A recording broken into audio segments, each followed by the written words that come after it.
หลังจากเสร็จพิธีแล้วชาวบ้านก็กินข้าวยุดปลากันครับโอ้แซ่บบ่ครับแซ่บบ่ของง่ายของง่ายมาได้ขอกันครับนี่บรรยากาศกินข้าวทำหมุดกลางบ้านพี่น้องกับข้าวกับปลาหลายแซ่บบ่แดงนี่ครับนี่เนี่ยนี่ครับบรรยากาศแต่เวลากินข้าวนะครับ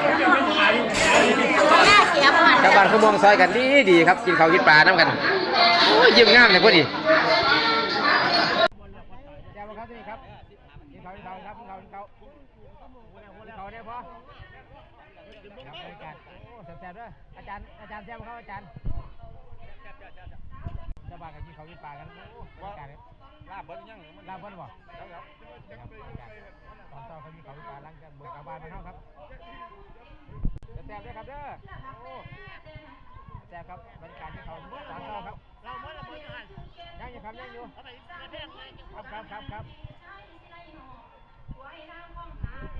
แซ่บด้วยครับเด้อแซ่บด้วยครับโอ้ทำนี้เนี่ยสาวหน้าน้องไปสาไม่ศึกษาจนเลือดหอดไม่จับทุกไก่อยู่ไก่ก็ขออีไข่กระโดดปานหรือได้สู้ตั้งบ้านบ่โนพี่ฝันใจหรือสิสาวเมืองไทยจังหวังเลยฉันไปไต่ไปทางไหนก็เห็นหมอ